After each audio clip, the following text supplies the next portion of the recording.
test, test. Everybody can hear me. Thank you. Good morning. Good morning. Thank you. I'm here on a Monday morning instead of a Monday afternoon. Okay, today is a... I did it already, but yeah, I'm in a class. Let me call you back later. All right. Okay, today we're going to present to you the new TREC advertising rules, and they have given you a reprieve. Originally they were going to be in place in February, and our association pleaded with them and told them that because they had not been enforcing the existing rules, that a lot of agents and brokerages were in default and in violation of the law. And so they gave us until May to get it all fixed. You got your notice about your links to your information about brokerage services and your consumer protection notice. You're not going to be given any leeway on that because that was enforceable from February 2016. So I know UpTech has sent out things to help you, and you can pay them and make sure you're compliant in that respect because they're going to come after you, and they can get you very easily now with the new TREC rules. It was the first time in history that TREC can come after you without a complaint. Before, they were mandated that when a complaint came into the Texas Real Estate Commission, at that point in time, TREC had the ability to review anything and everything you had ever done, not only just about the complaint, but they could ask the broker to open up every last one of your transactions that you've had here. That did happen to one of our agents. Her license has been revoked. She never met compliance with the broker in compliance in .loop. You get paid, but if you don't meet compliance, TREC knows there's our criteria. The broker has criteria. If you don't meet the broker's criteria, that means you haven't met compliance. And they ask those questions now very literally, and they want a list from us by property and transaction date. So before, we always had this ability to be having things go on, right, within our brokerage. And it wasn't so much that TREC had knowledge about our inner workings so that they could ask these really direct questions. And when they did formulate very direct questions, you have to answer. You can't plead the fifth. You have to answer, and you have to answer truthfully, otherwise it could be your license on the line. And so we'll go through these today, but I just want you to know, most of you that have been in the business for a certain length of time might have more issues becoming compliant with their new advertising rules. And the reason I say that is because while these rules have been there, and I've watched all your violations when you send me emails and everything else, and I tell everybody what you're supposed to do, but y'all don't do it, there wasn't an enforcing of it with TREC. In other words, TREC didn't go out there and go to your social media and check out all these things.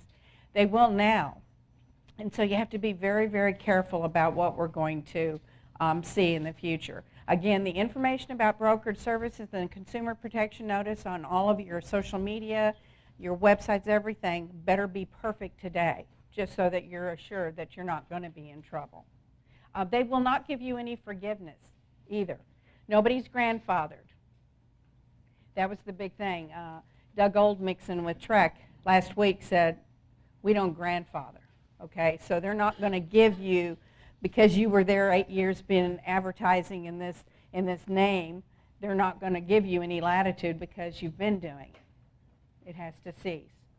So on November 13th, TREC met, and they reviewed the finality of the advertising rules.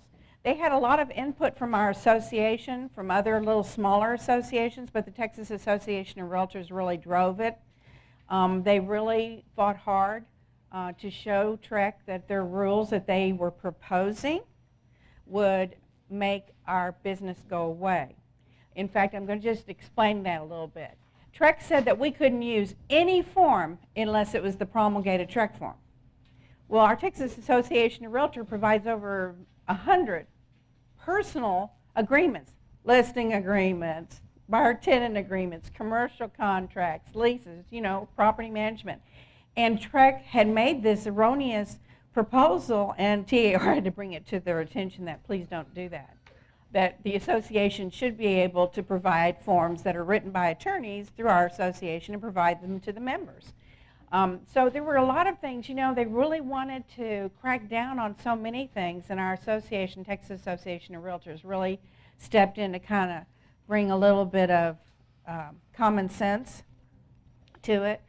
They are mandating a few things. TAR really felt that it was burdensome and overbearing some of the things, and TREC said, I don't think so. And so TAR did really try to help get us a little bit more breathing room type of thing with their advertising rules and other things, and the best that they gave us is in May, rather than all of us having to be in compliance by February, especially at this time of year. Okay, we're going to go over the approved advertising rules, basically what is going to really hurt you, or that is going to be your main focus. Some of the approved changes on the group and team name. TAR has held many meetings. I've been in touch with Lori Levy, who's the General Counsel and Vice President for the Texas Association of Realtors. She's as frustrated with TREC as I am. And it was apparent because she announced something that came from the General Counsel at TREC in our meeting 2 weeks ago, and the next thing you know, we contacted TREC directly. You know how it is. You call Monday, you get a response. Tuesday, you get a different one. You know what I'm saying? And I'm tired of that.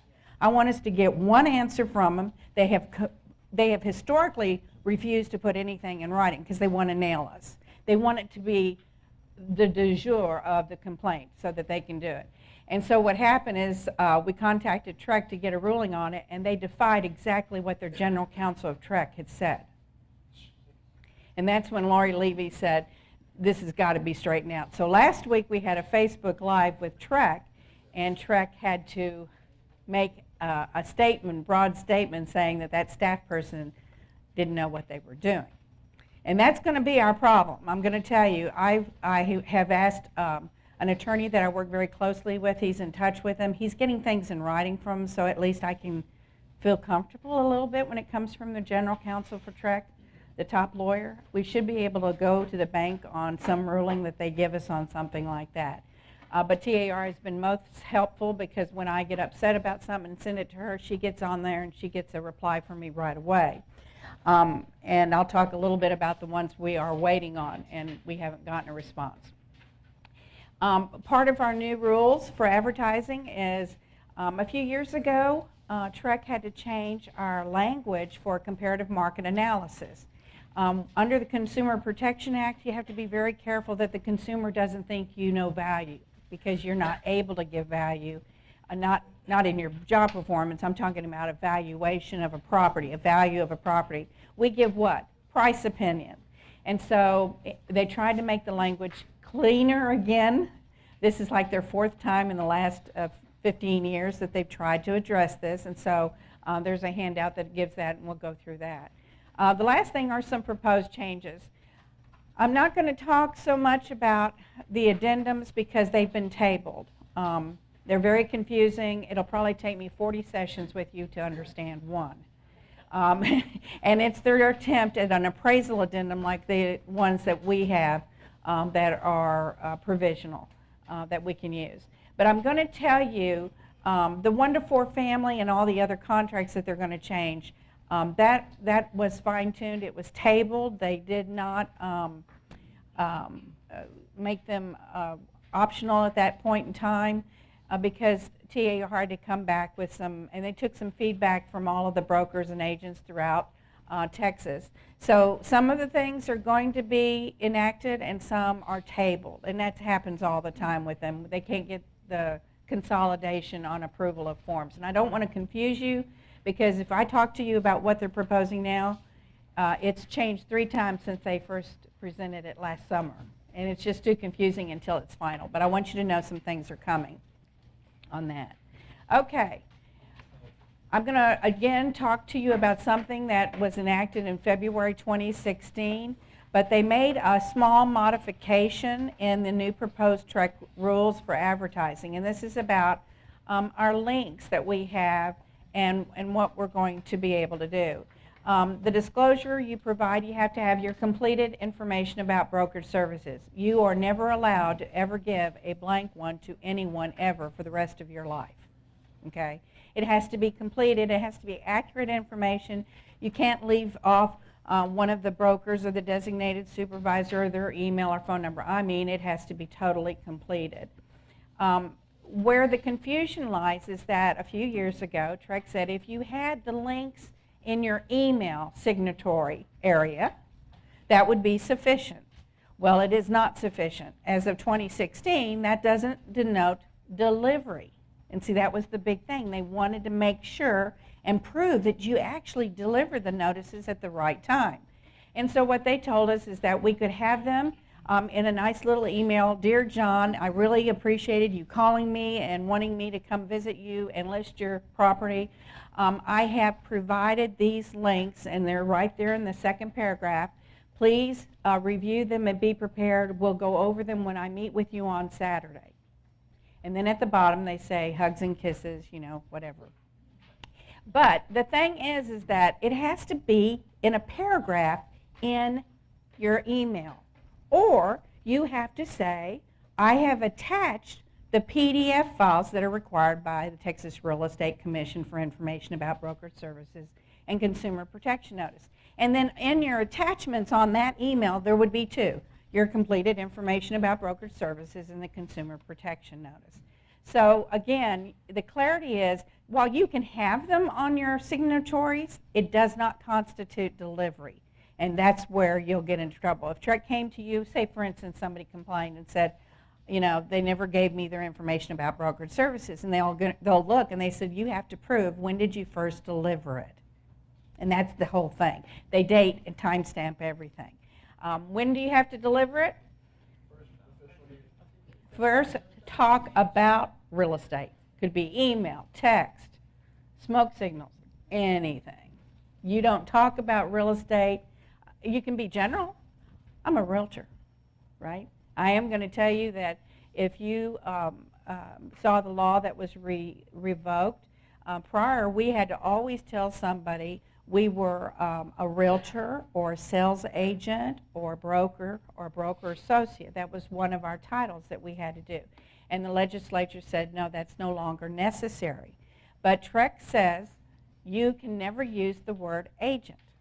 Okay, it's too generic. So just remember, if you want to reference yourself as a realtor, that doesn't satisfy TREC's requirement. If there is an issue and you have to give notice of who you are, your title, TREC will only allow you to use sales agent.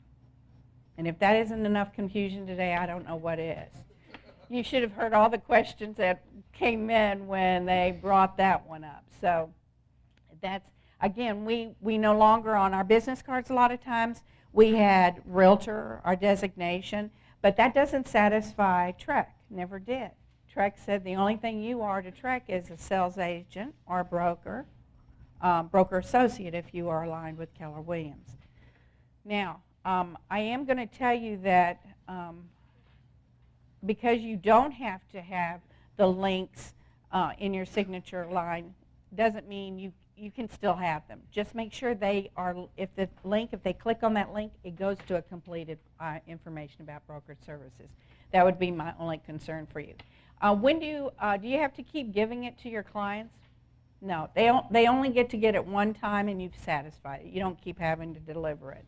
Now, I am going to tell you, if you have somebody that you present it to and they say, I'm not going to initial and date it, you're going to make a copy and say, John Doe refused to initial and date this information about brokerage services on this date, and give them back a copy, and then you keep a copy. And when you do that timely, it's better for you. Don't do it when you want to get paid. You're going to do it at the time. I think that would help a little bit. And your requirement by TREC is to what? is to present it. You don't hold a gun to somebody's head and say, sign, initial, or date. We know that we have, as sales agents, as license holders, we have to have proof we did it. No ifs, ands, or buts. And sometimes it's a little bit better when somebody says to you, I'm not going to sign that. You can say you presented it to them and make a notation of it and then give them a copy back just so that they know they refused to sign it and you acknowledged it on the form itself that they refused to sign it. It's just a little bit of clarity, okay? And I'm more worried about you than I am about the consumer. I'll tell you, after being in all these meetings, there's no consumer who knows the difference between a broker and a broker associate. When you are face-to-face with a client, do they think that you don't represent Keller Williams? They're not mistaken. They don't think you own Keller Williams, do they? Well, TREC thinks they think you own it. Do you know what I'm saying? And so a lot of these things are going to the point of kind of the pendulum has swung too much. They're overdoing it. I think it will adjust eventually maybe, but the federal act is really what drove a lot of this revamping of this and this pendulum swinging so much that they're afraid that a consumer will be fooled by you, that you'll be misrepresenting who you are in the transaction. They don't want you to act like the broker, the owner, the head honcho, none of that. And so that's where their big thing is on the issue. Now, on your license requirements for the websites, UpTech Pro is another one who can help you with this, but here's what the changed in November's meeting. Before, they made you put the Texas Real Estate Commission information about broker services, Texas Real Estate Commission Consumer Protection Notice. In other words, they made you have it written out. So they went to him and said, do you think we could use the word TREC? And the big thing was, will they know what TREC is? I don't care. But they approved that we can actually use TREC. But if we use the abbreviation TREC, it has to be in 12 pitch. Before, everything was in 10 pitch. So, and most of the labels that I've seen on your websites, the tags and stuff, they're at least 12 pitch. And it says TREC disclosures. And TREC, just keep in mind, TREC wants the consumer one click away from your completed information about broker services and your consumer protection notice. One click away. So if they're on your website, they can click and then they should see it. Okay, so that's really kind of a key here. Just think of it one click away.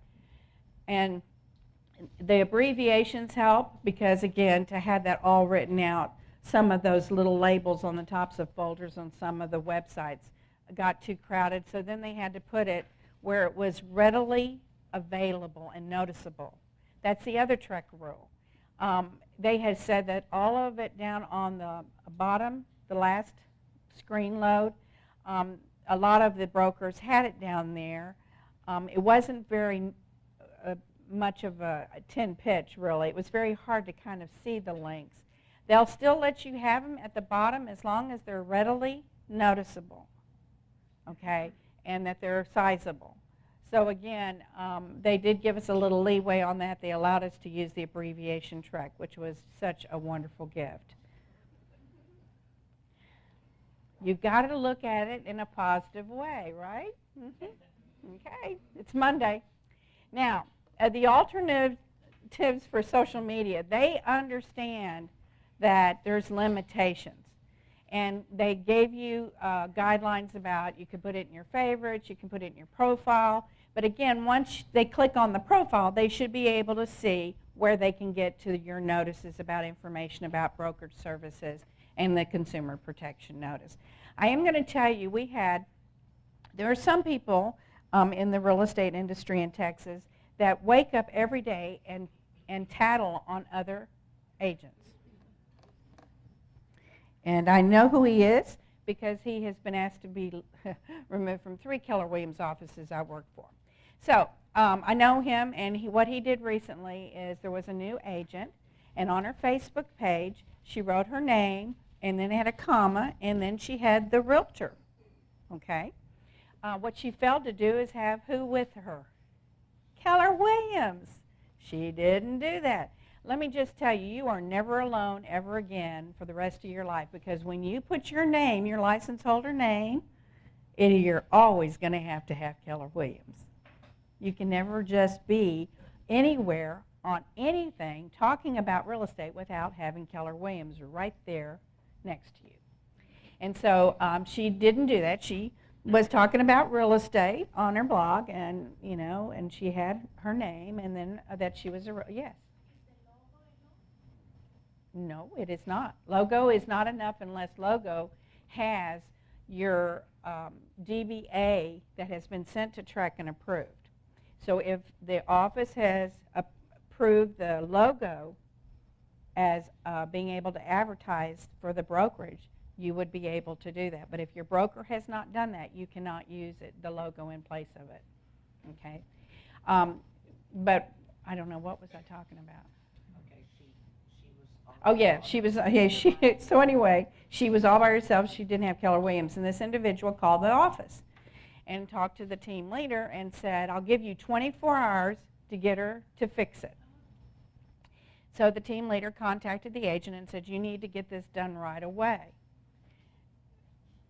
She didn't do it within 24 hours, and so he filed off a TREC complaint in 24 hours. So that's somebody in our association that's doing that. So I want you to be careful. There are some people that it might not be TREC. It might be these people who are informing TREC you're doing something wrong. So just be careful about that. As I said, you can never, ever be alone in real estate ever again. You'll always have to have Keller Williams. And it has to be the name that Keller Williams Memorial Limited has provided to TREC that says this is my DBA that I give permission for those to advertise under. You can't make up something. It has to be exactly what was reported to TREC. And so just be mindful. They want it one click away. Has to be totally completed. And there's going to be a lot of people who are jealous of your production, maybe that you have listings in their neighborhood, and you never know what they're going to do. We had an agent who said, I have a personal site, and I shared something in real estate, but on my personal site I don't have to do it. I said, if you shared anything about real estate, you have to do it. If you're talking about a personal site, that would be something that you're just talking about. You're never talking about real estate. Nobody would even know you're a realtor, right? Because the moment they know you're a realtor, you have to have all of that. Yes? Just in general, if I were going to put something on social media, could I just put realtor at Keller Williams, or does it need to say Keller Williams Realty, Keller Williams? It has to be the DBA name for Keller Williams. Yeah. You don't. They repealed that you have to put sales agent or realtor, broker, or broker associate. But you absolutely have to always have the DBA for the Keller Williams operation. And again, logos won't count unless the logo has their name and it has been sent to TREC as one of the approved DBAs. Yes? We're going to need to get a microphone for you, hon. Where was it? Thank you.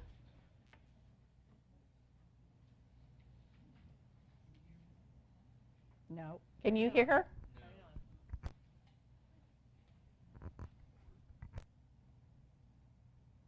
Can you hear me now? We can hear you now. Yes, Okay. ma'am. So we have to say Keller Williams in this office. We have to say Keller Williams Memorial. We can't just say Keller Williams. Correct.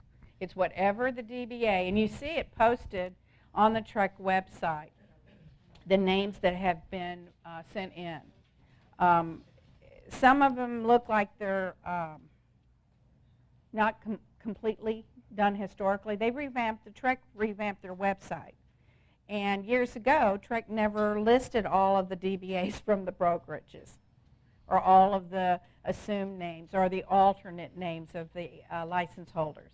And so they started doing it when they logged in with their new website. The problem is we have some that we sent 10 years ago that people are still using, and they're not showing up. So TREC said that because they never really enforced a lot of the regulations, they're advising everybody to give the notice again that would comply with the new TREC rules, okay? And so that's probably the best way to go. Yes? We couldn't hear the answer. Was that Keller Williams Memorial LTD? No. Memorial Limited is the actual corporation name, and under that corporation name, Keller Williams has doing business as, and then they have various Keller Williams labels on that. So, and they're on the TREC website. They should also be on your Market Center intranet. Are they, Chuck? All the Okay, that needs to be done. Most of the operations, that's what they have, so that the agents know exactly what they can advertise under, so that there's clarity on something like that. But again, just remember, for every time you talk about real estate or that you're on a social media or your blog site, the consumer has to be one click away from your information about brokerage services and consumer protection notice. Yes, sir.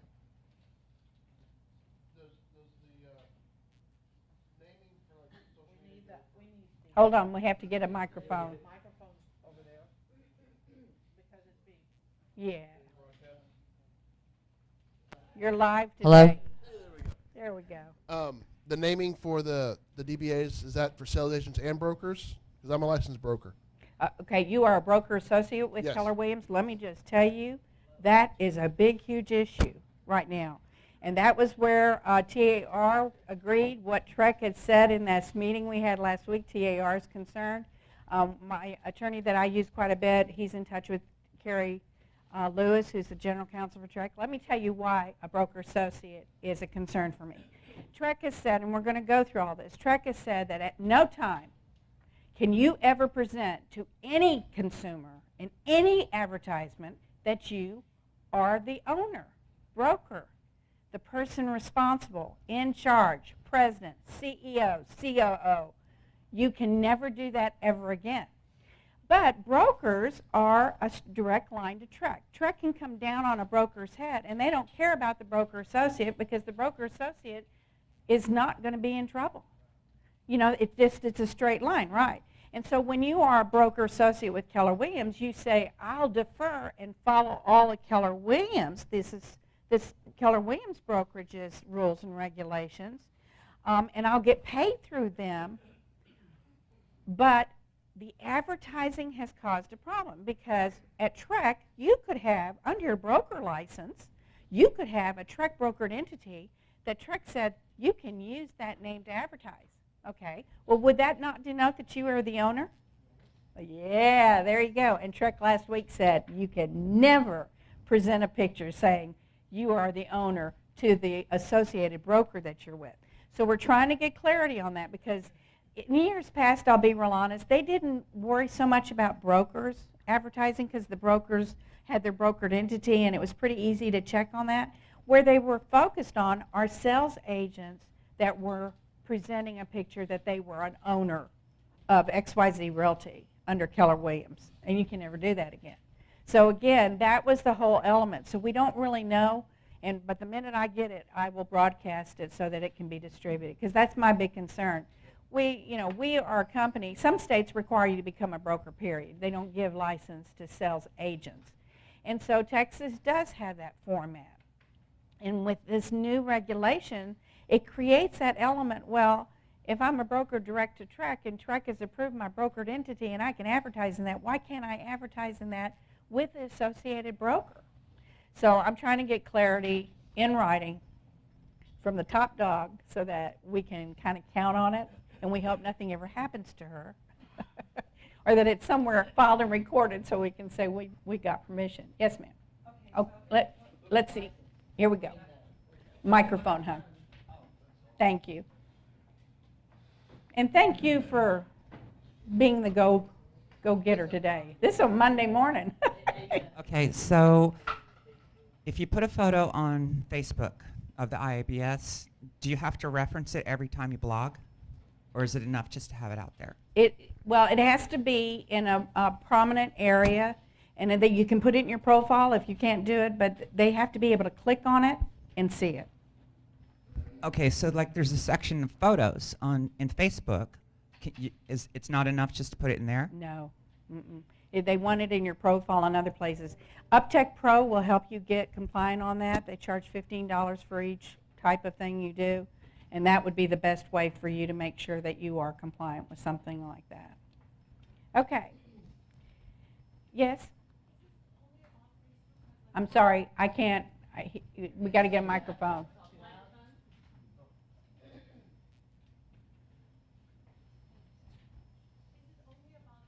I can't hear you.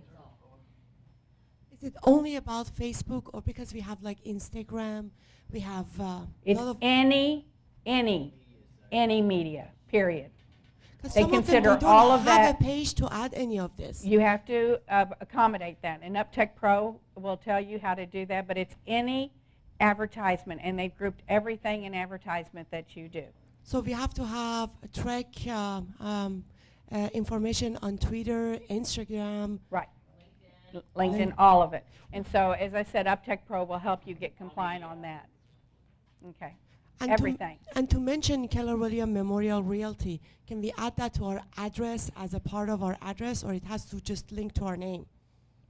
No, it always has to be with your name. With our name. Yeah, you don't get to put it somewhere else, and we'll talk a little bit about that.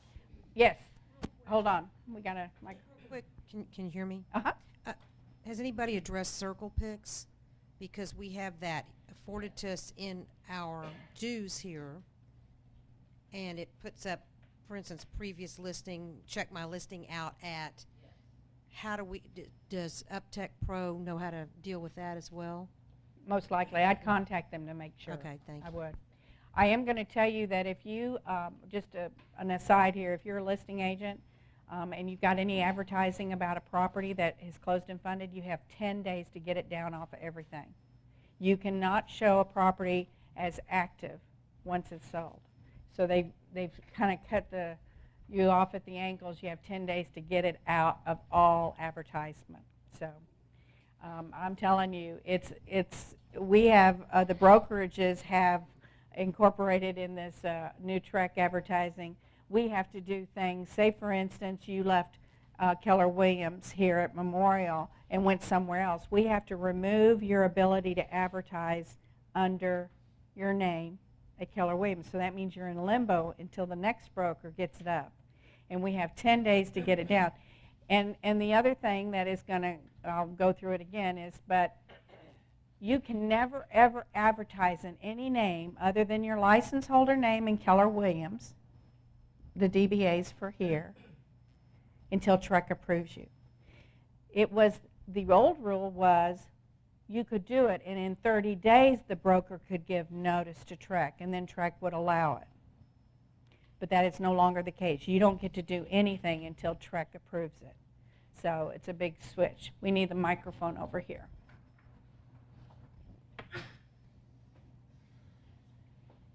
Thank you.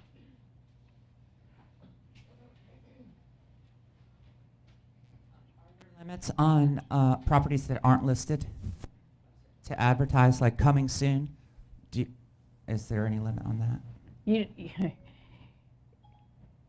Is there, I don't know what you're asking about. I have a house that I'm going to list next year. No, coming soon is when you have an active listing, and it just hasn't gone live into MLS. And it's not prior to having a written listing agreement. We don't get to talk about anybody's property unless we have an active listing agreement. Yeah. Okay.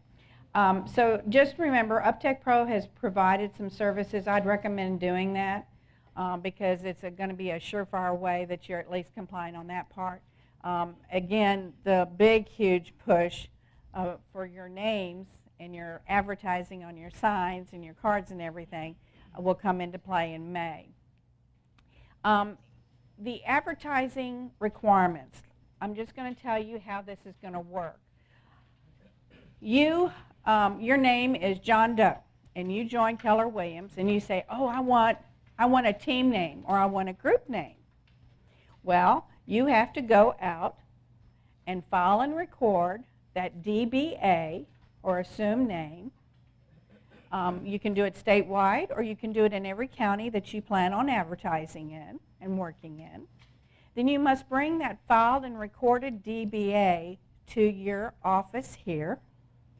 Then they have to take that and submit that to TREC, and then you'll wait until TREC has approved it. If TREC comes back and says you're good to go, then you can now go and get your advertising materials done, like your sign, your cards, and other things. You don't get to do anything without having that filed and recorded DBA. Again, it can be statewide, or it can be through every county that you actually work in. Keller Williams has to have a copy of that filed and recorded DBA. You can't just say, this is what I want to do. Before we did that, agents would go and say, can I send this up to TREC and let's see if it'll work, right? And then they would go get the DBA. That's not how it works. You now will have to bring the filed and recorded DBA to the office here. Then they have to submit it to TREC. And then once they do, and TREC approves it, then you're able to go forward with your advertising. So you can't do anything like we have been doing since time began on something like that. The only thing they will allow you to have, other than your license holder name as advertising, is team or group. They want, and it has to be at the end. It would have to be John Doe team or John Doe group, period. And they will not allow any proprietary words, and those proprietary words happen to be realty, properties, company, associates, brokerage. They want no words ever in your team or group name that would look like you are providing brokerage services separate from the broker that holds your license. Big, big difference. So the interesting part is when we had our session a few weeks ago with TAR, Lori told me, yes, you can use John Doe Real Estate Group. And then the TREC people, staff last week said, oh, no, that's a violation. And so then we've had that reversed. You can use the word real estate, but the last words always have to be group or team. We had somebody who asked Doug Oldmixon at TREC last week, so Team Elite, is that okay? He said, no, team or group has to be at the end of the name. And it was so funny because he'd said it like 22 times. It was on a slide, and then somebody asked, will Team Elite be okay? Because I guess what people did is they used the team or group name first. And of course, TREC said, no, it has to be at the end. Again, you can't use realty, you can't use brokerage, you can't use associates, you can't use company, you cannot use properties, you can't use words that would give the consumer, per TREC, the appearance that you are providing separate brokerage services from Keller Williams.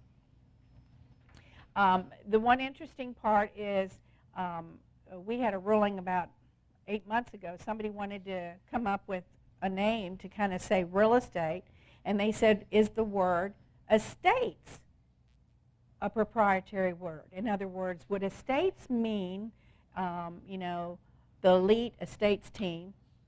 Would that be something that would be in violation? And estates does not have any direct link to real estate. It's a more of a generic term. So they would allow estates. People would be confused as to what you might do in business because, again, it's used in other businesses as well. But you'll see that they are really making sure that you don't use any name that would seem to give separate brokerage services apart from Keller Williams.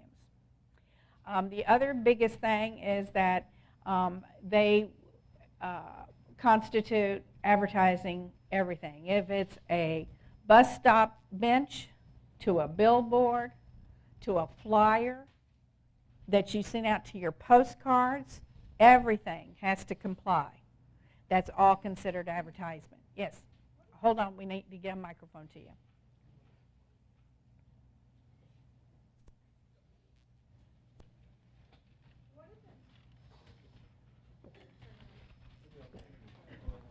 Can you hear me? Yes, ma'am. What if it's just a logo and not a team name? It's just a phrase or a tagline that you use?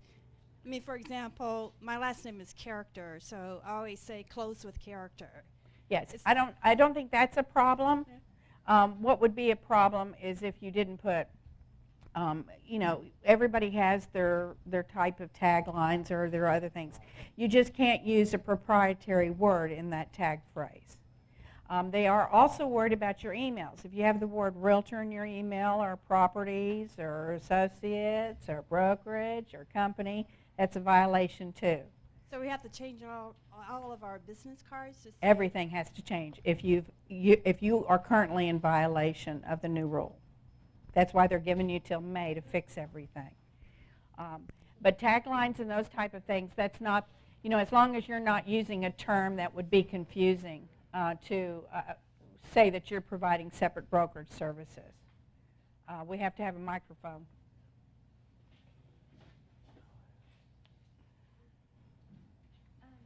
Can you hear me?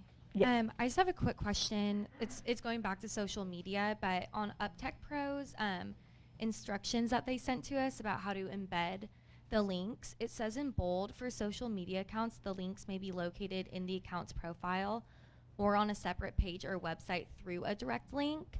So if we're linking our KW website that has our IABS and consumer protection notice, is that not okay? Yeah, she had asked about photos. Okay. And I said profile is where it had to go. Or you have to be one click away. See, so that's the the link, key. so the Yeah. having your website. If you have a separate page, it has to be one click away from wherever you are for the Okay. consumer to get to it. Okay. That's the difference. Okay, thanks. Mhm. You have to have a microphone. Just leave those suckers on when you pass them around. On? Is it on? Yes, Okay. yeah. This sounds silly, but on my greeting on my cell phone, I have my name with Keller Williams Memorial Realty. That's not advertising if it's a greeting on your phone, is it? I think you're just having an announcement. They haven't made an announcement part of advertising. Okay. But yeah. Yes, sir. This is probably really picky. My license is under James, but I go by Jim, and your thing up there says any name other than your license name. Yeah, let me talk about what they call alternate names. And what that means is they can take that William, Bill might be a short for William, Jim might be short for James. But what happens is if you have an alternate name, if you're using a middle name first, you need to apply. You have to send the alternate names up to TREC so that TREC knows, and they'll put it in little apostrophes up on the TREC website that Lucinda can advertise as Cindy. Okay, so those are what alternate names. Nicknames are alternate names because your nickname wouldn't have anything to do with your license name, and that's the big difference. But they say that Bob for Robert and Bill for William and those types of names are understood. And so I'm going to tell you that TREC said that they understand it, but that's today's ruling. But again, we've never had to supply alternate names. A lot of times if you change your name, if you get married or divorced and you want to change your name, that's an alternate name, then you'll go back because your license name might have been something else. But your name being a derivative that can be easily derived from James is not an alternate name. And if you do use a middle name, that is an alternate name because that won't be as readily understandable by TREC, especially when somebody went by Buzzy and their first name was Wilford. You know what I'm saying? That disconnect, that's what you have to tell TREC. I advertise in the name Buzzy, and if TREC got a complaint from Buzzy, they would be able to take it back to Wilford. They would know that. Yes? Marilyn, this is about box 2. Suppose somebody has a website where it's their name and then homes and whatever to differentiate a little market territory. Is that in violation of box number 2 by using realty, property associates, and the like? Where you're just saying You're a banner? Say with my name, David Gaffrick, Homes in Cyprus as the website link that people would click on. I've created a website for I don't that. think so. Okay. Because homes is a generic term. It's describing, that's what I'm thinking. If it changes, I'll let you know. As I said, it was an interesting week last week with going back. When you talk about, stay tuned. yeah, I know, and I hate that because when TREC had their little Facebook Live, it was like everybody blew up after that because he had made comments about things that had been in direct against what TAR had done the week before with us. So, as I said, we have till May. It's not like it's a lot of time, but I really believe that until I get something in writing from the top dog that we can kind of bank on, I'm really concerned about what's going on, just from the TREC rules. Again, overall, here's the deal. They want the consumer to never think you're in charge. Except we are, right? And I know Gary Keller is probably freaking out because he built this company on this is your business. I know. I've been with the company since 1996. And so I knew that while he said, you are the CEO. Well, you may be in your mind, but you are never going to be in advertising again. No, they won't even let staff members say that they're a CEO. And what they're saying, and it was really funny because Coldwell Banker's brokerages said, oh, they're our staff, and our staff, under our brokers, LLC, these staff members have titles. Vice president, president, CEO, those type of things. And TREC said, well, they're not going to be able to do it anymore, which is absolutely ludicrous. But it was kind of interesting to see all the various brokerages that chimed in on some concerns about it. And I'll be honest, all of these advertising rules are because of Keller Williams. We are a force to be reckoned with. We really are. And I think even though we have people of Keller Williams, brokerages, and franchise owners that are on the commission and very close to Keller Williams, I really do believe most of these came about because we are unbelievable statewide. Not to mention worldwide now, but statewide, and because you're such a prominent force. RE/MAX is going to have a lot of trouble because they kind of have always had nobody to overlook anything. And so they've been doing things, forever on their websites and things like that. That'll be a little bit more problematic. But again, they don't want anybody to give the appearance or misrepresent that you are in charge, okay? The other thing is about the 50%. You cannot have any of your largest contact information on any of your advertising, anywhere, the websites, billboards, cards, postcards, flyers, anything, that Keller Williams has to be 50% of your largest contact information. And we have some of our agent signs that have the phone numbers pretty big, right? And then Keller Williams is little bitty. And that won't be. You can't do that anymore. It has to be 50%.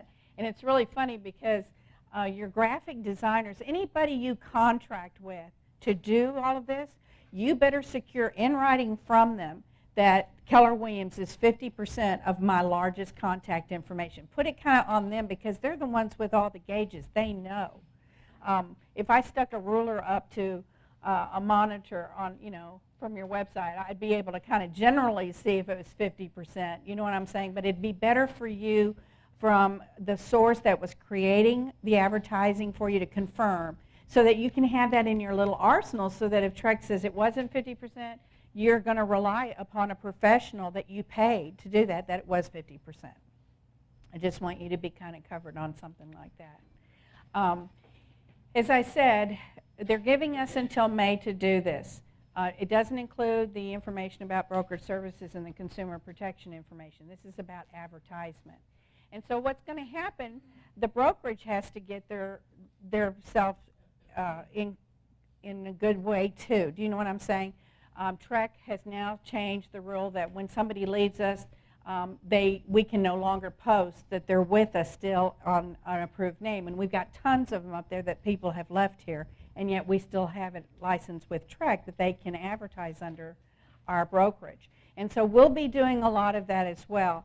And the best advice I can give you is that you need to go and file your DBAs, get the file and recorded copy, bring it to the office. The office will send it up to TREC. If TREC approves it, then you can use it, okay?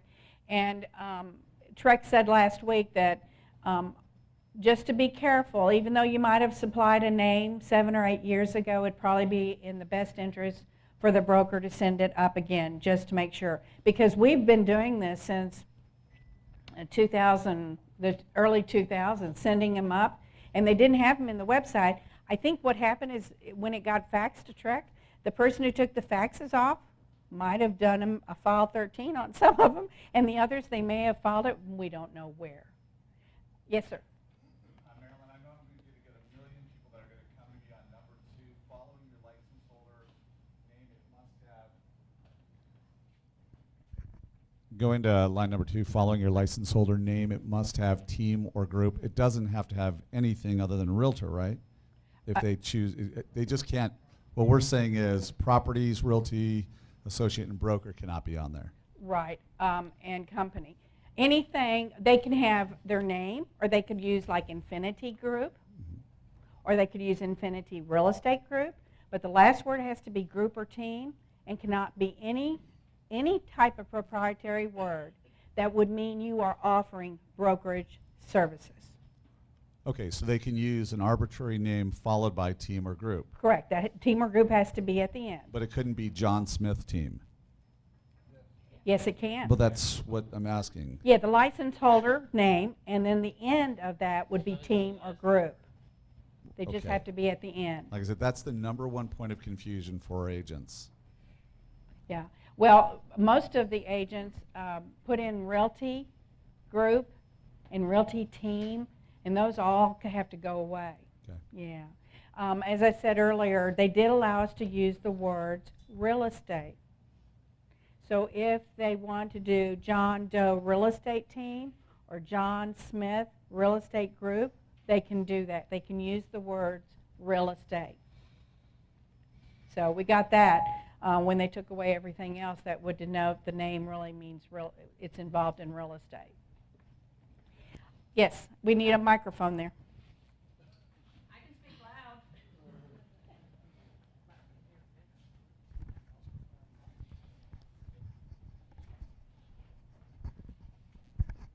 Thank you. For non-team members, can we just use Wanda Baptista Realtor? Not realty, Realtor. Well, that's more of a designation that you're given. Realtor is a designation, so you can always use that. Thanks. Yeah, you're not going to use that in Realtor Group or Realtor Team. Realtor is a proprietary name from NAR, and it's a designation that you're given. Okay. TREC says the title you are is a sales agent. Okay. So there's a differentiation between a title and a designation. So again, realtor is a proprietary word. You can't use it in your emails and stuff like that. So all of those kind of things, you know, we had a big producer in San Antonio a few years back, and she had on her license plates, results realtor. And evidently she was at a light, and behind her was another agent, and they knew that that was a violation, and NAR sent her a letter and said you have to cease and desist. So people are out everywhere trying to focus in on this. As I said earlier, that one agent that he prowls early in the morning and gets, by 9 o'clock, he calls the brokerage operations and says, your agent is in violation. I give you 24 hours to get it fixed or I'm filing a TREC complaint. So we have people out there who are just distorted right now, and it really bothers me. There's so much more wonderful things you can do when you wake up in the morning and get yourself ready for lead generation and taking on this difficult industry rather than trying to tattle on everybody. The other thing that... Let me ask one. Lisa Fine Properties. I'm sorry, can you use a microphone? Sure. I've got some right now that are just like this. Lisa Fine Properties. No, she cannot use the word properties. Okay. Yeah. Lisa Fine Team, Lisa Fine Group, or she can come up with an exotic name with that group. I'm sorry. Again, that is the big thing. I am getting clarification. Michael, I don't think you were here. We have a very serious issue with broker associates and the way they advertise with Keller Williams and the brokerage. And we got conflicting information from TREC last week, and TAR's general counsel, Lori Levy, she's working with us, and TREC's legal counsel to get it in writing and clarity on it. So a government entity gave you conflicting information? So are we allowed to use, if I am a broker, not me, I got that we can do that, but a broker in the office, a broker associate, is not allowed to put group or they're not allowed to put the things that we have on number 2? Well, here's what, correct. And here's what my problem is. TREC is a direct line to that broker. They associate with Keller Williams and defer to our policies and procedures and get paid through us, but when TREC comes after them, they nail them directly. And they have a brokered license entity that TREC has said you can advertise using that name. Now, what TREC said last week is nobody can use that TREC brokered entity name if it has the words and associates, has the words company, has the words brokerage, has the words realty. And so we're trying to get definitive in writing from TREC's legal counsel that there's a way they could maybe use that TREC brokered entity with Keller Williams and denote that they're a broker associate. The problem is, I'll be real honest, consumers don't know the difference between a broker associate. You know what I'm saying? They just don't know a lot of that. So we're trying to get clarity on that right now. That's my big concern because we have a lot of broker associates. And I just want to make sure we got it in writing that we're allowed to do that.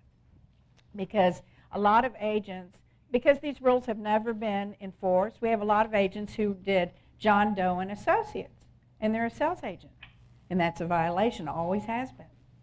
Because and associates means what? It means you hold the license of others, and you don't as a sales agent.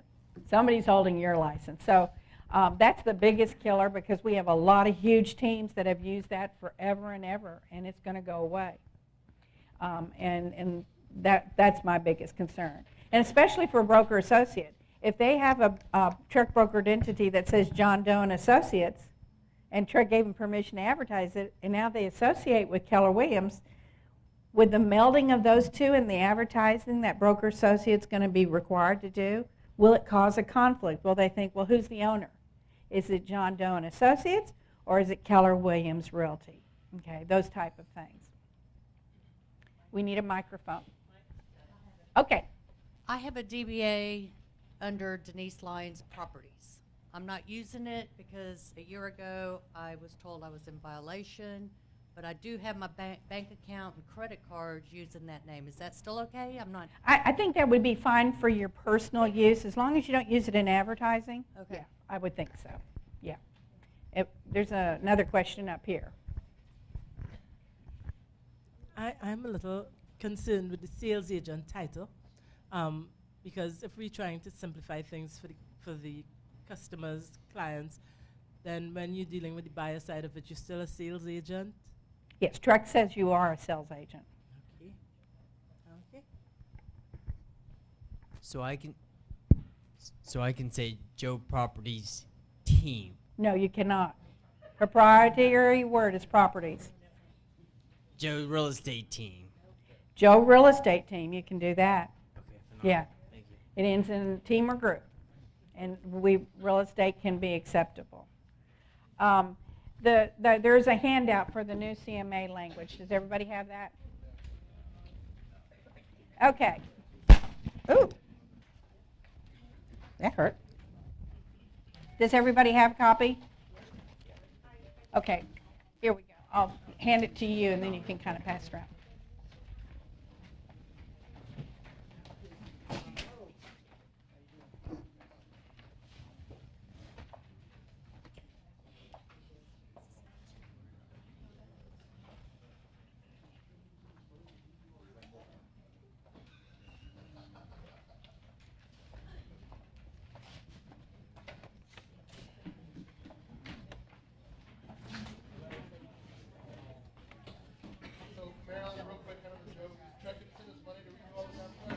Absolutely not. They should sell lottery tickets or something.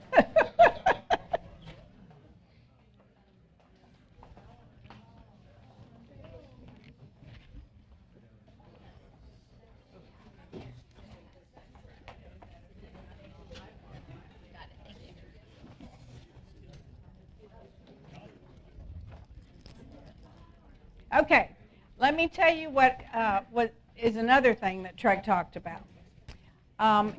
If you have a website where you have a link that says, would you like to know what your property is worth? The minute they click on that, this has to appear. Big change. And this disclaimer has been changed, and they said to simplify it, because what they're trying to do is tell the consumer, you don't give value, you only give price opinion, and you're not using any uniform code or standard that appraisers use. And it says this represents an estimated sales price for the property. It is not the same as the opinion of value in an appraisal developed by a licensed appraiser under the uniform standards of professional appraisal practice. They had a bunch of stuff before. It was a lot longer. And I had them, now I sent it to them to upload it, so you should have it in there. You'll have to have this anytime you, you have to have this presented in the event the software you use does not have the disclaimer written in. Most of the MLS boards that provide those software products to do a CMA, they'll have it built in because they know they have to comply with the law. But say, for instance, you do an independent one or you do your own. You will have to have this language either embedded in your CMA that you do, or you can use this form when you present it to your clients. But you can't have one without the other. The new rule was that if you have a website where you can click on this link to find out what your property is worth, this has to appear first before they go in and give you detail about the property. Okay? So just remember, this is just another element. You'll have to be aware that you have to have another kind of disclosure before you give them the information. Or you can use the form through .loop when you send out the CMA to your clients. So again, they did want to simplify it. And it probably is a little bit clearer that it's an estimated sales price, and rather than what they had an opinion of price before. So just remember, we've got to take care of that. Now we're going to talk about the proposed form changes. I'm not going to talk about the addendums because they've been tabled. And again, as I said, they're so confusing. There's this big issue that is going on with TREC for the last, I'd say, 10 years. The prohibition of agents assisting their clients in drafting language and adding it to the contract that could be construed as practicing law. The problem is we are in violation if we say, let's add this, and it conflicts with the promulgated form. TREC is very clear. You can never, ever, nor your broker, can ever add anything that conflicts with the promulgated forms and language. Okay? Now, what they did say a year ago to us was, if there is what we call a gap, something that's not in the promulgated forms, that has become an issue for the brokerages, and the broker has decided that we need to create a special form that could be used because there is no form available that's promulgated by TREC, that we can do so. Well, they've kind of tightened that. And the way that they've tightened it is they said that at no time can we do self-serving from a brokerage standpoint, adding something if it takes away a provision or conflicts with a provision that's already in the promulgated form. And there's a few areas that have been gaps for years that we've had problems with. For instance, a cash buyer has no provision for property meeting approval. None, right? They had to do it during their option period, where they had more of an ability to negotiate with the seller in the event that they found out that the property didn't appraise. So they're working on various addendums that are going to kind of pull in the gap that they now have in promulgated forms, and they're going to have clarity, and they're adding a couple of addendums. One is a hydrostatic addendum, which we've had the authorization form for since they put it in paragraph 7A, that hydrostatic test. The interesting thing about the forms that they're creating is they're going to allow the parties to negotiate who is responsible for all the damage caused by the hydrostatic test. So your buyers are now going to, maybe in the future, if they get this addendum done, in the future, TREC's going to have a promulgated form that says the buyer may be subject to paying it all. So there could be a risk for you as a buyer's agent if you've got a seller who said, no, I won't authorize it unless you take all the responsibility if the plumber causes a problem. And so we'll get to that. We're not going to talk about them or really go through them. I gave them as handouts, but they're not anywhere. They had to table them because we had so many comments on them that for clarity and making it more usable so that we would understand it. And one of them, it's going to take months for you to be able to figure it out because it's complex right now. It's kind of gobbledygook. It's not clear to me. And I don't know about you, but when we have to explain the forms, we almost have to have a legal understanding of the use of the forms, and yet we're not allowed to do that because we're not lawyers. So the cleaner and the clearer the language is in the promulgated form, the easier it is for us to read and review with our clients, because we're not giving a legal interpretation. We're really just explaining what the paragraph says, okay? And so the clearer that they make it, the better it'll be. Now, on the proposed form changes, this one is an awesome change. I am going to tell you that everything that you see in blue was added just recently, and based on the comments from TAR and all the realtors and brokers, associates, and brokers around the state. But the reservations that they have for oil, gas, and other mineral, water, timber, or other interests is made in accordance with an attached addendum.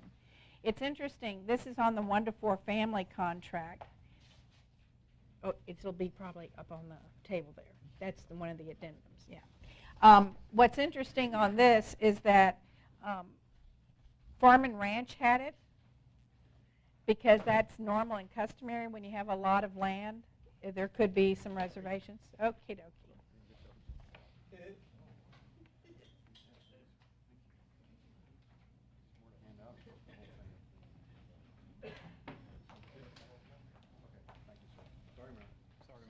Shoot us later. I think so, yes, sir.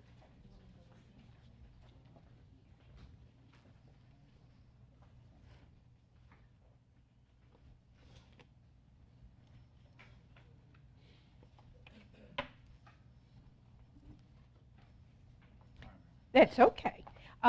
They added that in paragraph 2 in the 1-to-4 family because we were having a lot of issues where if it's not a true farm and ranch property, we have certain forms that we can use.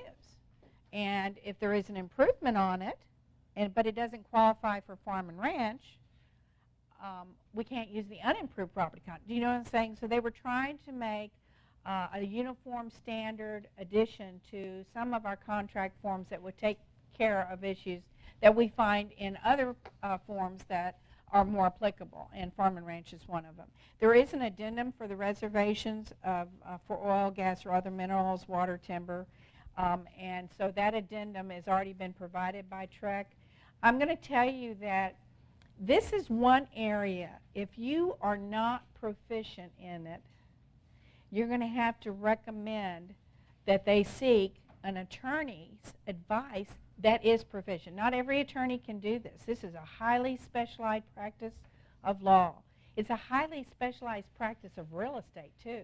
Not everybody can do farm and ranch. They're so different than our 1-to-4 family. So, again, they added that paragraph, I think, to give us the ability to have that discussion in a form that would be more applicable than a farm and ranch contract. So they're going to add it in the unimproved property contract as well. Now the next one is happy days. It's paragraph 5, earnest money. They've added within 3 days after the effective date. Okay? Now, if you went out on the TREC website and TAR's website, if you've been to GRI designation classes, CRE designation classes, they all say that it was 2 business days after the executed date that earnest money needed to be receipted per the contract. But in our little paragraph that we've been relying upon forever, it wasn't there. How idiotic to not have it where somebody can read it, buyers and sellers, and understand performance. So they proposed that within 3 days, buyer must. You see the difference? It said shall, must. No ifs, ands, or buts. And deposit blank dollars as earnest money with, who is the escrow agent? Thank you very, very much. It's not Mary Jane. It is the title company is the escrow agent. And they say at the address, so please give the address. Buyer shall deposit additional earnest money of X number of dollars with escrow agent within so many days after the effective date. The effective date is now capitalized. It's always been on the page with the signatures of the buyers and sellers. Sometimes y'all don't have it completed, which is going to be deadly for you if you don't do that. Even more so now because of this earnest money having to be deposited within 3 days, business days, after the effective date, within 3 days. Now, seller may terminate this contract or exercise seller's remedies under paragraph 15 or both by providing notice to buyer before buyer deposits earnest money. The way that we've done that now is we looked at this paragraph, and the last sentence used to say, if buyer fails to deposit earnest money per this contract, buyer is in default. And then the seller would write a demand saying the buyer is in default for failing to deposit earnest money. Here is my release of earnest money. I demand that the contract terminate. Okay? So, and the seller is compelled to do that prior to the earnest money being deposited. Now, what I'm going to tell you caused problems is at the very beginning it says within 3 days after the effective date. Okay? So if we had an effective date of Friday, is Monday a holiday? Okay. So that caused a little problem. So they added language that said, if the last day to deposit the earnest money falls on a Saturday, Sunday, or legal holiday, the time to deposit the earnest money is extended until the end of the next day that is not a Saturday, Sunday, or legal holiday. And they also added, time is of the essence in this paragraph. And I'm going to tell you, this is what's going to sink you as a buyer's agent. You're going to have copies of those checks in your possession when the contract is executed. Because it's time, when time is of the essence, it's added in various paragraphs and addendums. There is no coming back. You don't get a second chance. It's over. Notice that time is of the essence is not on paragraph 9, which is closing day. TREC decided they won't make the decision. They'll let the parties decide if they want to extend the closing date. But on this, it is over if your buyer has failed to deposit that earnest money within 3 days of the effective date. Okay? So again, as a buyer's agent, I think it's going to have a harder impact for you because you're going to have those checks in your possession. If you have checks of others in your possession and the contract becomes effective, what must you do? Get them away immediately. We had a TREC attorney who ruled if you had an executed contract at 10 o'clock in the morning, that earnest money, if that buyer agent had the earnest money check in their possession, they had to get it deposited by 1 o'clock with the title company. She's been with TREC for a long, long time, and that was her ruling. And I forced her to give me the example because they love to be very vague about this, and we had a TREC complaint. I said, well, just tell me, if we had it executed at 10 o'clock in the morning and that buyer agent had those checks, that earnest money check for the title company, when did they have to have it deposited? And she said by 1. So again, you see the difference. We don't get to hold monies of others. Only our broker has a trust account, okay? So when we have these checks that we're holding, like the option fee and the earnest money, we're holding them until what? The contract becomes effective.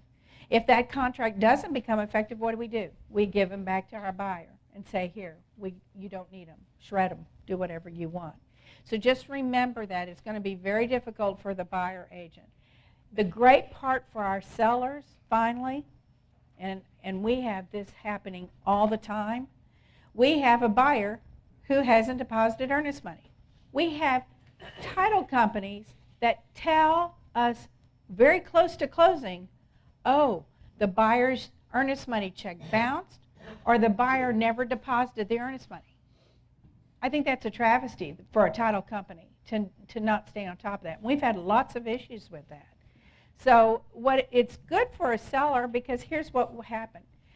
They've had a contract effective for a week, 7 days. Buyer still hasn't deposited their earnest money. And the seller says, I want to know what's going on. Listing agent contacts buyer agent. Buyer agent says, oh, I don't know. They've gone silent on us. We can't get in touch with them. And that happens, believe it or not. We have people who disappear after they have an effective contract. But that poor seller, we know as agents, that seller has to have what? Something in writing that the buyer says, I'm not going forward. But in this instance, because now time is of the essence, that seller will have remedies to say this contract is terminated and not have to worry so much about hunting down that buyer because they never had time is of the essence. They never had a deadline. Because we had one buyer argue, he said, there was no deadline. Nobody gave me a deadline. The buyer agent didn't tell me I had to do it. And I said, well, that last sentence says if you fail to deposit it. I said, the seller called the title company today and you haven't deposited it. He was in default. So he didn't understand what the rest of this paragraph said. So I think it's one of those situations that's going to cause a little more process for the buyer agent so that you don't have a buyer that's in default. But for sellers, I think it's a godsend when they've got situations where a buyer hasn't deposited earnest money and the seller says, I've got another backup contract I'd like to go to. These people are they're involved. They haven't gone AWOL in the contract. I am going to tell you that earnest money, we have more issues with earnest money. And the title companies usually will not release earnest money until there's a mutually signed release. Okay?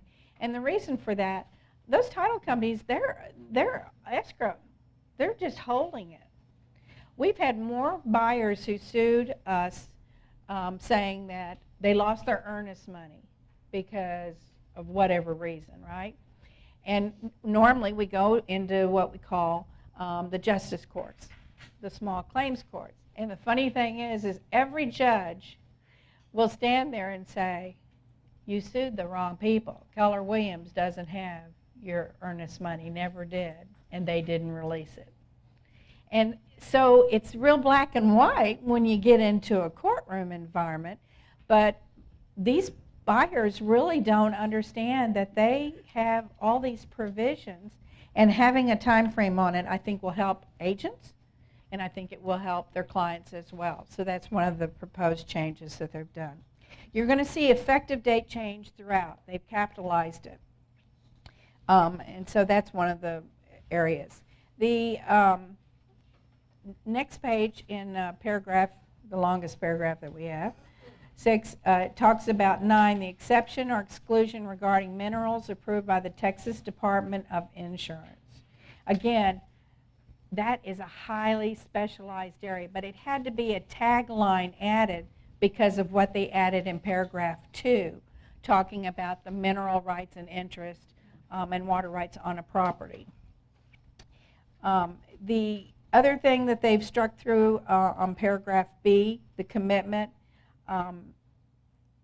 is that the time for delivery will be automatically extended up to 15 days or 3 days before the closing date, whichever is earlier. If the commitment and exception documents are not delivered within the time required, buyer may terminate this contract and the earnest money will be refunded to buyer.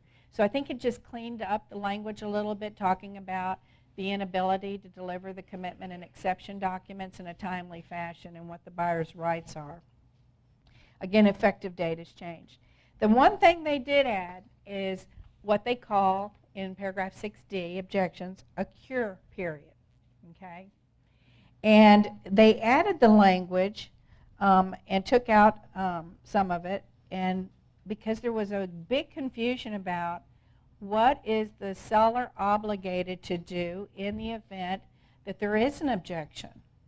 What do the parties do if there's an objection on the commitment, could be the survey, or any exception documents. It says, provided seller is not obligated to incur any expense, seller shall cure any timely objections of buyers or any third-party lender within 15 days after seller receives the objections. And they call that the cure period. And the closing date will be extended as necessary. If objections are not cured within the cure period, buyer may, by delivering notice to seller within 5 days after the end of the cure period, 1, terminate this contract and the earnest money will be refunded to buyer, or 2, waive the objections. You know, if they found out the seller couldn't cure it, the buyer can waive the objections. If buyer does not terminate within the time required, buyer shall be deemed to have waived the objections. If the commitment or survey is revised or any new exception documents is delivered, buyer may object to any new matter revealed in the revised commitment or survey or new exception documents within the same time stated in this paragraph to make objections beginning when the revised commitment, survey, or exception documents is delivered to buyer. We've had this situation before. They sent out the commitment or the survey, and all of a sudden somebody looked at it and they realized it wasn't correct. So the title company got all the revised documents and sent it out. And some sellers said, oh, no, you had to object based on when you first received them. And so this clarifies that at any time there is a revision, the time clock starts over for objections for the buyer.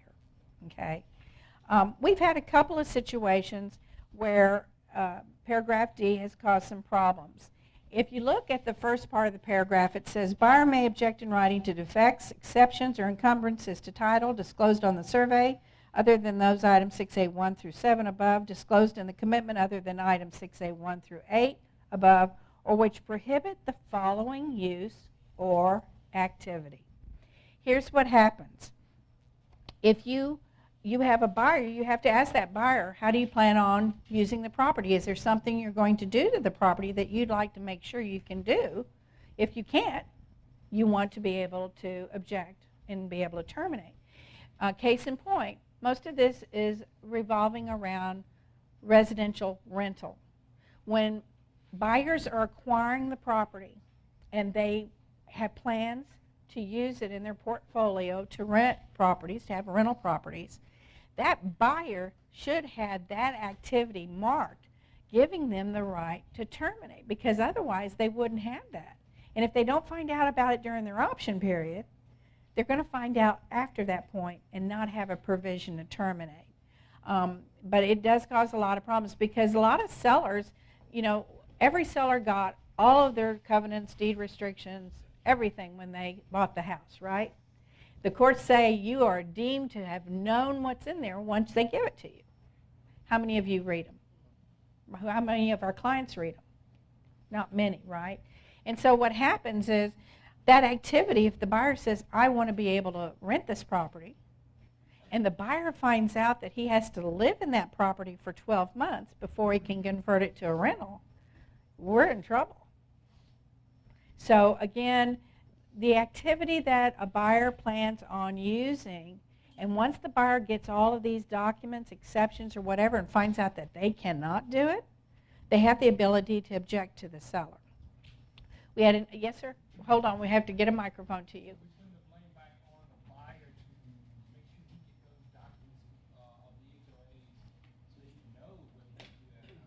Okay, let's get a microphone. Marilyn, can you repeat the question so everyone at home can hear it? Okay. Hold on. Thank you. So we're laying the proof of burden on the buyer to make sure he gets the documents from the HOA? He would have to. Now, the HOA is a different thing, but any objections come when they receive the commitment, the exception documents, and a survey. Okay? So the HOA addendum is special because it does give a buyer rights to do certain things, or the buyer can waive that right. And listing agents love A4 on the addendum for sale of mandatory property in a mandatory property association, and buyer's agents love A1, which gives the buyer a right to terminate if the seller doesn't deliver the documents. So this is basically, a lot of this that we get issues with are tied to survey. For instance, you have a buyer who wants to put a pool in the backyard. Have any of you ever had that issue? Yeah. And so what happens is, I'm going to tell you, if you put in there or activity, buyer requires placement of pool or being able to put a pool in the backyard and spa or whatever they want. That is so broad and generic, because here's what happens. The buyer goes, gets with an architect, finds out about the permits, all the easements and all of this, and finds out, oh my gosh, this pool that the designer did, I can't put in this backyard because of all these easements and things. So they go back to the seller and say, oh, I can't put the pool in. And the seller says, sure, you can put a pool in. It'll be this big. Right? You see the conflict?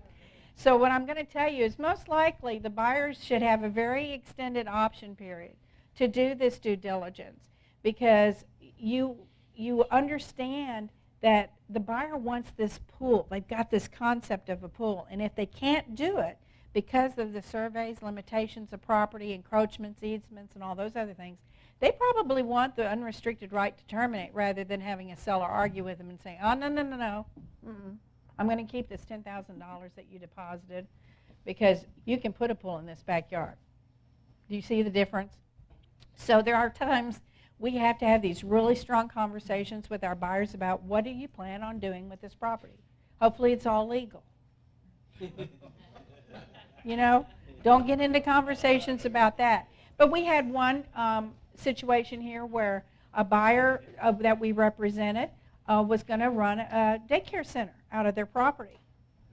And that was a strict violation of the restrictions, and nobody kind of had done that. The buyers went into the property, and one of the neighbors down the street, I think, was a realtor, and they turned them in and said, you know, you can't run this business out of your home. Have any of you, do any of you live in a neighborhood that has restrictions and covenants? Mm-hmm. Have you ever read them all? They're scary if you've read them. We had condominiums are even scarier. They really are. Because over the years, some of these condominium groups have been in existence for a while. And so what they did is they had the originals, and then they amended them, and some filed and recorded them, and some didn't. You know what I'm saying? There's a lot of things that go on with the long history on something like that. The other thing I am just going to bring up, just because I want you to understand that some of the risk to the agents, especially buyer's agents and listing agents, is when those neighborhoods, those associations, and those developer documents say that there are capitalization fees, there are school development fees, all these fees that are stated. Sometimes they state that the seller has to pay them. Sometimes in the deed restrictions it says that the purchaser has to pay them at time of closing and funding. So you want to make sure and get that cleared up. On most of our forms, the HOA addendum, we've got half of the title people who say that any fee on the property is covered under our addendum. We have other real estate attorneys that say, oh no, these are not transfer of the property. These were the developer's fees. They have nothing to do. It was a developer fee versus the other. So again, just for clarity purposes, I think if you represent a buyer, you're going to want to get that in writing from the listing agent and make the sellers find out about it. Then if you find out there's a $3,500 fee that has to be paid, at the time of offer, that's when the parties would negotiate.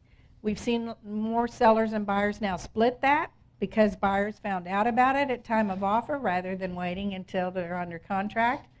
And so it's better for you to find out all of that and be able to negotiate it. It's very difficult once you have an effective contract for a seller to say, I'm not going to help you. You owe that. Also, every seller should have already disclosed it in Section 5 on the seller's disclosure. Okay, that's where you would mark those kinds of things of notice as a seller. And see, every seller knows them because why? When they bought the property, they got all of the documents. They can't say they didn't know. The buyer's going to say, had you told me that I never would have bought your property, that's when we have a legal dispute, okay, on something like that. Now, the next big change that you see effective date everywhere, but the big change is where they're adding a little bit more language in paragraph 20, which is federal tax requirements. And this is for a foreign person.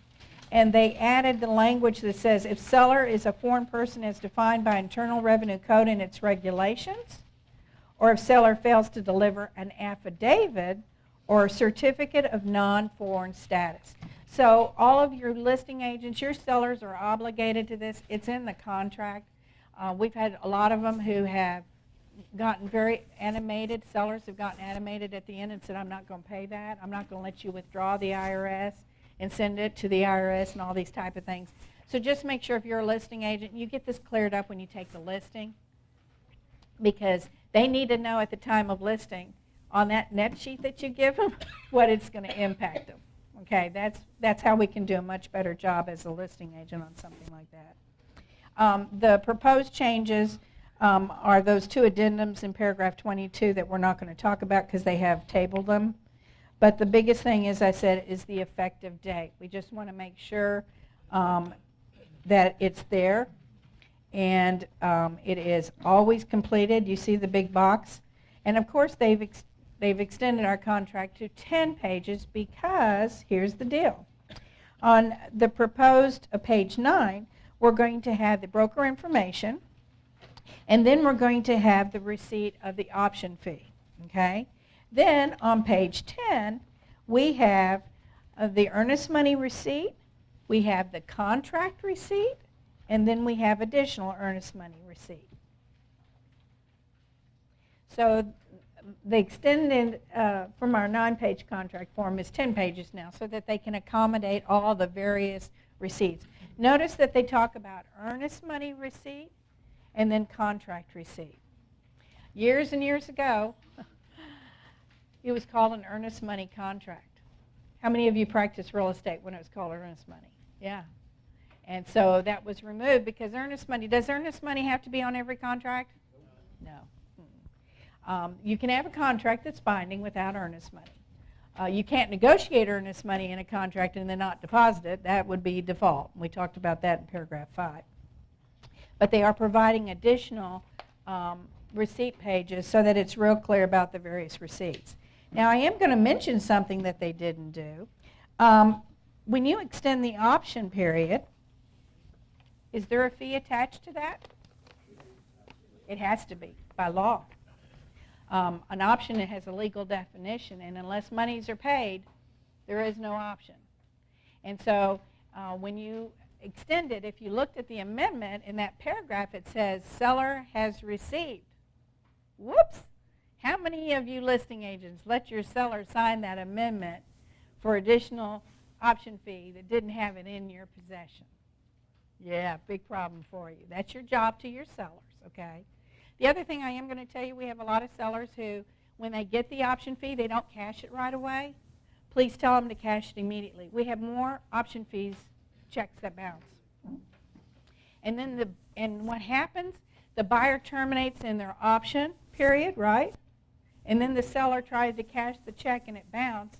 So what happened? The buyer really never had a termination option because the fee bounced, the check bounced. Money wasn't given within 3 days. So again, just remember that to tell them they need to get it. And the option, extension of the option, we get this argument all the time, and we get two ways to look at it. One way is the buyer asks the seller on the last day of the option, sends over an amendment with a litany of things they want done. I don't know about you, but no seller would be happy to receive that, right? And usually it's on a Friday afternoon at 3 o'clock, and the option expires when? 5. Okay, so the seller says, I'm driving home, I'm in Houston, and I won't be home till 7:30. I can't do anything. And so a lot of times parties get together and they say, we'll extend the option and then give me more time as the seller so I can respond. Well, that benefits your buyer. That's why your buyer pays that option fee, because they'll still have the unrestricted right to terminate based upon what the seller's response will be for them, okay? Now, we had an attorney who gave me a number. He said it can't be $0, can't be $1, but it can be $10 or more. So just remember that for the extension of it. They can be anything above $10 too, but what I'm going to say is the minimum guide has been $10 to extend that option period. So kind of keep that in mind. The next thing, God bless you, is we have got a situation that's going on right now that is very problematic from a standpoint of making sure that all the rights of the consumers are protected, okay? And so TREC's advertising rules reflect that. The way that we present our information about what the services are that we can have. But I am going to tell you, in the very first part of the year, we're going to kind of concentrate heavily on making sure that there is clarity in your using the appropriate disclosures when working with your clients. We have wonderful forms that we use through our association that are private agreements. We have some disclosures here. TREC is very particular about a broker having a relationship with a third-party provider. Could be any kind of third-party provider, a lender, a title company, a residential service company. They have lots of issues if we fail to provide that notice. It doesn't bind them to anything. It's just really you having told this client or this prospect before they've acted on it, because our contract form covers some of those third-party providers. And they have to have real clarity. They have to have the form at the right time. And we're getting too many of these forms too late in the transaction. And it kind of, when you have to go to your client because you failed to get one of the required documents to meet broker's requirements, when you do it late, we have a lot of people that say, no, you gave it to me at the wrong time. I'm not signing this. So we're going to have to get real good at presenting those documents early on and at the right time. And that way, they'll have gotten all the required notices, and you won't have to go back to them to get something because you want to make sure you meet compliance. As I said earlier, this is historically the first time that TREC has been able to be proactive. In other words, they don't have to wait for a complaint to come in. They can go after you based upon what, and they have hired people already. They're calling your social media sites, your websites, everything. I am going to tell you, if you have a team or a group and you have multiple agents on your team, one thing that was a little concerning for us, we were involved with TREC about the identification of the individuals on the team, showing which ones were license holders and which ones were non-licensed. You have to have real clarity on that. When you have a group or a team and you've got several agents, when there's that click on that TREC disclosures for the information about brokerage services, every person that's featured on your website as a team member, their completed information about brokerage services has to be there too. Okay? If you were just an agent alone, you'd only have yours, right? But when you present yourself as a team or a group and you're more than one, you're going to have those multiple copies of information about brokerage services. TREC got really snippy with us because we had several administrative people that were not licensed. They were all dressed in the lovely colors as the regular team members, and TREC says that's too confusing. You need to really identify the administrative staff and those that are licensed and those that are unlicensed. Okay? And sometimes that's done when you talk about our team and you click on your little tab for our team and it talks about the members of the team, what their job duties are and those kinds of things. So again, you're going to have to really start looking at it through that prism that TREC is going to look at it, and making sure that if you advertise, everything is very truthful, straightforward, and very clear. And I don't think we're going to see the end of the discussions on these things. As I said, I'm waiting for all of you who are broker associates. You're just going to have to wait on doing anything until we get it in writing from them as what they're going to allow, because it's very costly for you to go out there and think, well, I'm going to do this in preparation of it, and then it turns out that TREC won't allow that, and you've spent monies and time on trying to get that. If you are, again, someone who has submitted to the office your DBA that you had filed and recorded, and it complies with the new rules that will go in May, there's nothing wrong with you just checking and making sure that that's on file here, that it was sent to TREC, and there is nothing wrong with probably having it sent again. As I said, if you look at the TREC website, you're going to see every name you can advertise with using Keller Williams, and any name that you're able to advertise other than your license holder name on something like that. Any questions? Pretty simple? Well, I want to wish you a very, very happy holidays. Happy Hanukkah, Merry Christmas, season's greetings, and Happy New Year, and I'll see you all next year. Bye.